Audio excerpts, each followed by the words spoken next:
வணக்கம். அன்பார்ந்த அனுக்கிரகம் தமிழ் சேனல் நேயர்களுக்கு உங்கள் ஜோதிடர் ஜே.எம்.எஸ். சந்திரமௌலியின் பதிவு. இந்த பதிவு ஏப்ரல் 12ஆம் தேதி வரை குருவனுடைய நட்சத்திரத்துல 3 கிரகம் இருக்கு. கும்பராசியில சனி, மீன ராசியில ராகு, மிதுன ராசியில செவ்வாய். இந்த 3 கிரகங்களும் ஒவ்வொருத்தருடைய லக்னத்திற்கும் என்ன மாதிரியான பலன் தருதுங்கிறத பார்க்க இருக்கும்.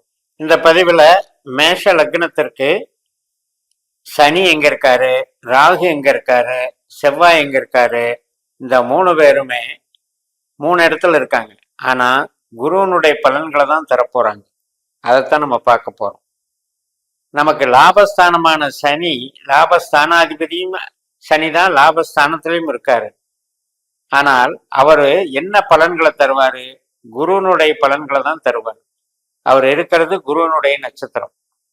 அந்த குரு நமக்கு 2ஆம் இடமான தனஸ்தானத்துல, குடும்பஸ்தானத்துல, பேச்சு ஸ்தானத்துல நல்லபடியா இருக்கு. அதனால இந்த சனியை நமக்கு நன்மைகளை தந்துகிட்டு இருக்கு அப்படின்னு அர்த்தம்.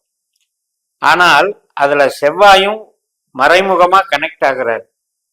நம்ம லக்னத்துக்கு 3ஆம் இடத்துல மிதுன ராசியில இருக்கிற செவ்வாய் அவரும் குரு நட்சத்திரத்துல போறதுனால இந்த செவ்வாயும் சனியும் ஒரு சுப பார்வை பார்த்துக்குது.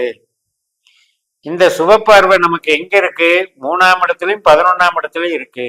அப்படின்னா என்ன அர்த்தம்னா, இப்ப நம்ம ஒரு இடம் மாறுறதுக்கு முயற்சி பண்றோம், அது சக்சஸ்ஃபுல்லா நடக்கும், நம்ம எதிர்பார்த்த மாற்றம் கிடைக்கும் அப்படின்னு எடுத்துக்கலாம். அதே மாதிரி ஒரு இடத்த, ஒரு டாக்குமெண்ட், ஒரு பத்திரப்பதிவு பண்ணலாம். இப்போ ஒரு இடம் விற்கலான் இருக்கோம், அதுக்கு ஒரு அக்ரிமெண்ட் போடலான் இருக்கோம், பார்ட்டி வந்துருச்சு, அக்ரிமெண்ட் பண்ணலாம். இப்படி சில நிகழ்வுகளும் நடக்கும். சில பேருக்கு ஒரு இடம் மாறுதல், அதாவது வேலையில மாறுதல், வீடு மாறுறது, இப்படியும் நடக்கும். ஒவ்வொருத்தருக்கும் அவங்கவுங்களுடைய ஜனன ஜாதகத்துல செவ்வாயினுடைய பங்கு, சனியினுடைய பங்கு, இந்த 2 பேருடைய திசா புத்தி அந்தரம் சூட்சமா நடக்கும்போது இந்த பலன்கள் உங்களுக்கு அக்யூரேட்டா நடக்கும். அப்ப ஏப்ரல் 12 வரைக்கும் இருக்கிற டைம்ல நீங்க இதெல்லாம் பயன்படுத்திக்கலாம். தொழில் ரீதியா பார்த்தீங்கன்னா ஸ்மார்ட் ஒர்க்குன்னு சொல்லக்கூடிய ஐடி லைன்ல ஒர்க் பண்றவங்க, விளம்பரத்துறையில ஒர்க் பண்றவங்க, புத்தகம் பதிப்பாளர்களா ஒர்க் பண்றவங்க, ரெஜிஸ்ட்ரேஷன்ல ஒர்க் பண்றவங்க, டிரான்ஸ்போர்ட்ல ஒர்க் பண்றவங்க, சமூக நலத்துறையில ஒர்க் பண்றவங்க, மற்றும் நமக்கு அரசியல் சார்ந்த கட்சிகள், கலைத்துறைகள், இதுல ஒர்க் பண்றவங்க எல்லாத்துக்குமே இது ஒரு மிகப்பெரிய பிளஸ் பாயிண்டா வேலை செய்யப்போம். அப்ப நமக்கு இந்த காரியங்கள்னால எல்லாம் பணம் வரப்போகுது அப்படின்னு அர்த்தம். இப்ப உங்களுக்கு திசாபுத்தி நடக்கும்போது இந்த பலன் நடக்குதுன்னு சொன்னேன். ஆனா உண்மையிலேயே உங்க ஜாதகத்தை கணிச்சு நம்ம பாஸ்கரா அஸ்ட்ராலஜி சிஸ்டத்துல உபநட்சத்திர ரீதியாக கணிச்சு பார்க்கும்போது 8ஆம் பாவத்துக்கோ 12ஆம் பாவத்துக்கோ இந்த 2 கிரகங்களும், அதாவது செவ்வாயும் சனியும் உபநட்சத்திரத்துல 8ஆம் பாவம் 12ஆம் பாவம் உபநட்சத்திரமாக வந்திருந்தால் இந்த பலன்கள் நமக்கு எதிராக நடக்கும், அதாவது நெகட்டிவா நடக்கும். அதையும் நம்ம மறந்துடக்கூடாது. அப்போ ஒரு விஷயம், ஒரு கிரகம் பலன் தருது அப்படின்னா, இப்ப மேஷ லக்னத்துல பல கோடி பேர் இருக்கும், ஒரே மாதிரி பலனா நடக்கும். அவங்கவுங்களுக்கு என்ன கேரக்டர் வாங்கியிருக்கு, செவ்வாய் என்ன கேரக்டர் வாங்கியிருக்கு, சனி என்ன கேரக்டர் வாங்கியிருக்கு, அதன் மூலமாக அது நல்லதா செய்யுமா கெட்டதா செய்யுமாங்கிறது அங்க தனிமனித ஜாதகத்துல விதிக்கப்பட்டிருக்கு. ஆனால் கோச்சாரத்துல இந்த குருங்கிற ஒரு கிரகம் குருவனுடைய நட்சத்திரத்துல நிக்கிறதுனால, குருவனுடைய கனெக்டிவிட்டினால இந்த 2 கிரகமும் 2 பாவத்தை இணைக்குது. 3ஆம் இடத்தையும் 11ஆம் இடத்தையும் இணைக்குது. உறவுகள் சார்ந்த அனைத்து விஷயங்கள்லையும் நமக்கு அதுல திருப்தி ஏற்படும். இப்ப இளைய சகோதரம், மூத்த சகோதர சகோதரி, நண்பர்கள், இந்த வகையில கூட நமக்கு திருப்தியும் ஆதாயமும் ஏற்படும். இந்த செவ்வாய் சனி காம்பினேஷன் அவ்வளவு நன்மை பண்ணும். நூதனமான இப்ப காற்று, இஸ்ரோ மாதிரி சயின்டிஸ்டா இருக்கவங்க, ஏரோநாட்டிக்ல ஒர்க் பண்றவங்க, இதெல்லாம் காற்று ராசி. அதுல நுணுக்கமான துறையில ஒர்க் பண்றவங்களுக்கெல்லாம் இந்த ஒரு கிரக அமைப்பு ஏப்ரல் 12 வரைக்கும் புதிய அப்ரிசியேஷனை கொடுக்கும். பரவாயில்ல, நல்லா வேலை செஞ்சிருக்கீங்க, நல்லா உங்க திறமையை காமிச்சிருக்கீங்க அப்படின்னு உங்களுக்கு ஒரு அங்கீகாரம் கிடைக்கும். அப்படிப்பட்ட ஒரு பலத்தை இது தருகிறது. இந்த வகையில இப்ப நம்ம இன்னொரு ராகுவையும் பார்க்க போறோம். நமக்கு 12ஆம் இடத்துல விரயஸ்தானத்துல ராகு குரு நட்சத்திரத்துல போயிட்டு இருக்காரு. அவரும் பூரட்டாதியில கடைசி பாதத்துல மீன ராசியில குருவாக வேலை செய்யறார். இப்ப ராகுவை பத்தி கணக்கெடுக்கணும்னா உங்க ஜாதகப்படி உங்களுக்கு ராகுவனுடைய திசையோ புத்தியோ அந்தரமோ சூட்சமோ நடந்துகிட்டு இருந்தால், அது அல்லது குருவனுடைய திசை புத்தி அந்தர சூட்சமோ நடந்துட்டு இருந்தால், இந்த ராகு குரு கனெக்ஷன் வந்து உங்களுக்கு வேலை செய்யும். எப்படி வேலை செய்யும்? வேற வேலைக்கு போய் ஜாயின் பண்றது, வெளிநாட்டு வேலை கிடைக்கிறது.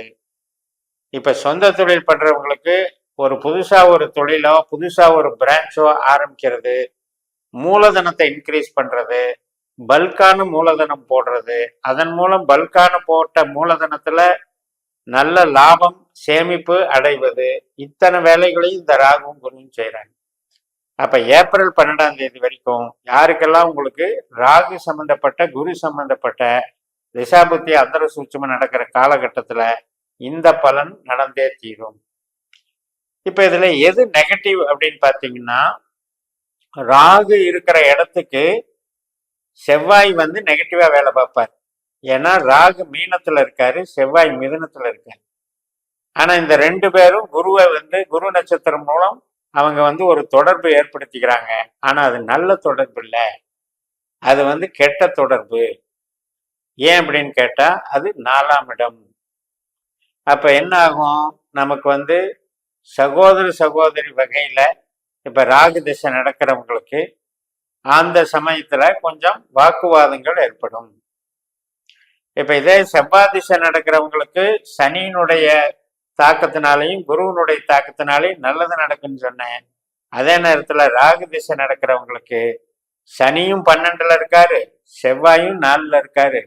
அப்ப யாருக்கெல்லாம் ராகு திசா புத்தி அந்தரம் நடக்குதோ அவங்களுக்கு வந்து இந்த பலன்ல வந்து உறவுகள்னால நமக்கு ஒரு நல்ல ஒரு பாசிட்டிவ் எனர்ஜி இல்லாம சங்கடங்கள், வீண் செலவுகள், ஒருத்தருக்கு ஒருத்தர் அதிருப்தியான மனநிலைகள் இதெல்லாம் ஏற்படுங்கிறத குறித்து நாம கொஞ்சம் டிஸ்டன்ஸை மெயின்டைன் பண்ணி ஏப்ரல் 12 வரைக்கும் நம்ம அதை மெயின்டைன் பண்ணிக்கணும். இப்போ இந்த செவ்வாய் வந்து புனர்பூச நட்சத்திரத்துல மிதுன ராசியில இருந்து கடகராசிக்கும் போவார். அந்த ஏப்ரல் 12 முடியறதுக்குள்ள அதுல வந்து கடகராசியில ஒரு பாதம் இருக்குது இல்லையா, அதுக்கும் போவாரு.